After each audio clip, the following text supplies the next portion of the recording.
Di sini saya akan sedikit menjelaskan tentang materi pemahaman wawasan.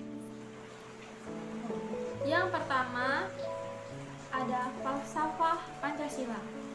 Yang kedua ada aspek historis. Yang ketiga ada aspek geologis dan budaya. Yang keempat atau yang terakhir adalah aspek geopolitis dan kepentingan nasional. Nah, keempat itu adalah konsepsi yang melatar belakangi tumbuhnya wawasan Nusantara. Pengertian wawasan Nusantara. Secara etimologis, wawasan Nusantara berasal dari kata wawasan dan Nusantara. Wawasan berasal dari kata wawas atau dalam bahasa Jawa yang berarti pandangan, tinjauan, dan penglihatan indrawi. Jadi, wawasan itu adalah pandangan, tinjauan, penglihatan, tanggap indrawi. Wawasan berarti pula cara pandang dan cara melihat. Nusantara berasal dari kata nusa dan antara. Nusa artinya pulau atau kesatuan kepulauan, sedangkan antara artinya menunjukkan letak antara dua unsur. Hakikat wawasan Nusantara. Hakikat dan wawasan Nusantara itu adalah keutuhan dan kesatuan wilayah nasional. Jadi dengan kata lain, hakikat wawasan Nusantara itu adalah persatuan bangsa dan kesatuan wilayah. Ajaran dasar wawasan Nusantara. Ada dua landasan yang mengenai dasar wawasan Nusantara. Yang pertama ada landasan ideal Pancasila. Yang kedua ada landasan konstitusional Undang-Undang Dasar tahun 1945. Unsur dasar konsepsi wawasan Nusantara. Ada 3 unsur dasar. Yang pertama, ada wadah atau kontur. Yang kedua, ada isi atau konten. Dan yang ketiga atau yang terakhir adalah tata laku atau konduk. Wadah atau kontur itu setelah negara dalam Negara Kesatuan Republik Indonesia, bangsa Indonesia memiliki organisasi kenegaraan yang merupakan wadah berbagai dalam wujud suprastruktur politik. Sementara itu, wadah dalam kegiatan bermasyarakat adalah berbagai lembaga dalam wujud infrastruktur politik, suprastruktur politik. Yang kedua, isi atau konten. Isi adalah aspirasi bangsa yang berkembang di masyarakat dan cita-cita serta tujuan nasional yang terdapat dalam pembukaan Undang-Undang Dasar tahun 1945. Yang ketiga atau yang terakhir adalah tata laku atau konduk. Tata laku merupakan interaksi antara wadah dan isi yang terdiri dari tata laku batiniah dan tata laku lahiriah. Dasar hukum wawasan Nusantara. Dasar hukum wawasan Nusantara diterima sebagai konsepsi politik, kewarganegaraan yang tercantum dalam dasar-dasar hukum. Di samping ini adalah dasar hukum wawasan Nusantara. Kedudukan wawasan Nusantara.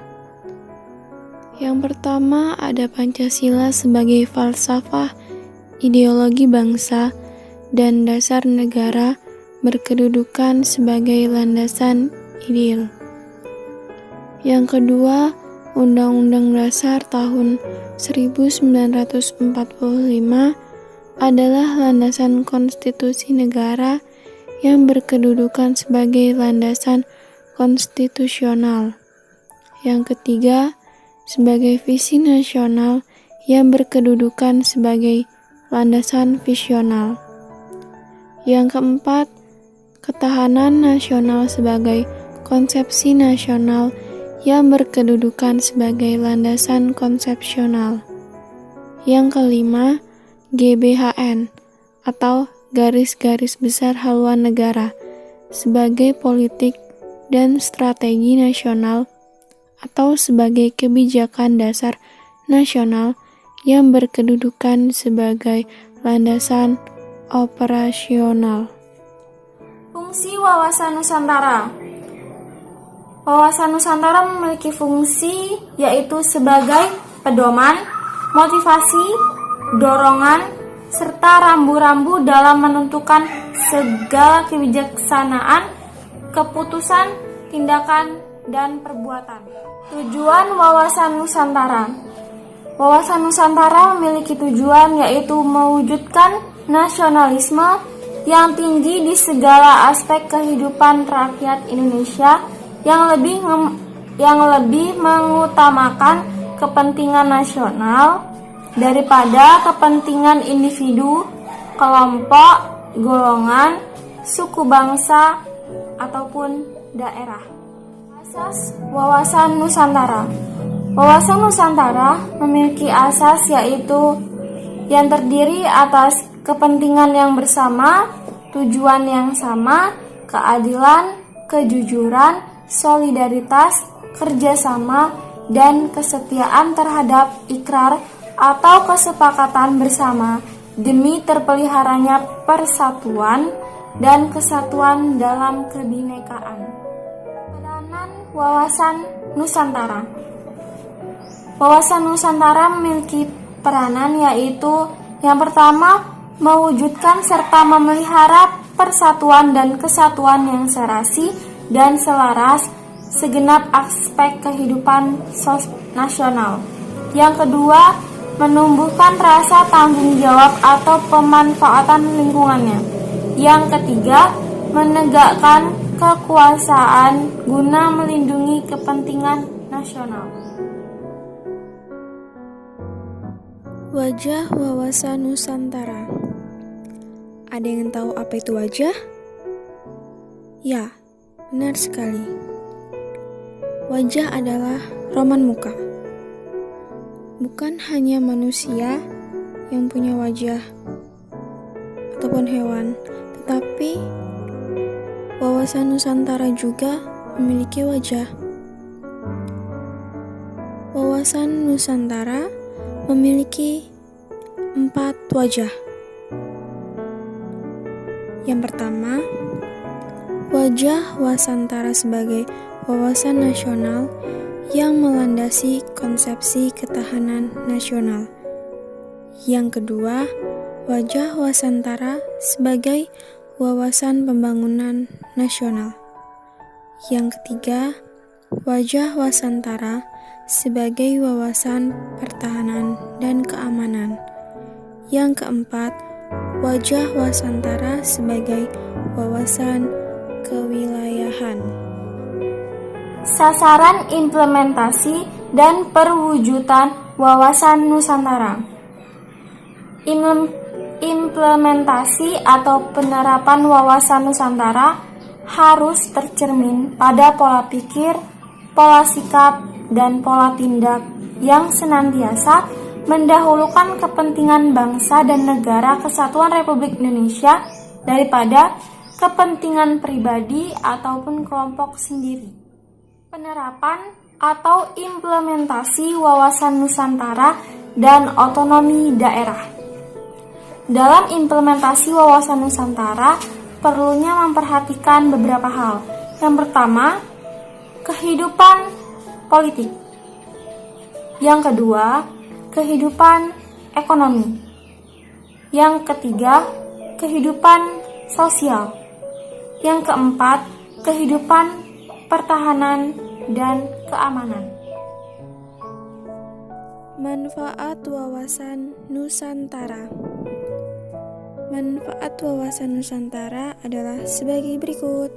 Yang pertama, diterima dan diakuinya konsepsi Nusantara di forum internasional. Yang kedua, pertambahan luas wilayah teritorial Indonesia. Yang ketiga, pertambahan luas wilayah sebagai ruang hidup memberikan potensi sumber daya yang besar bagi peningkatan kesejahteraan rakyat.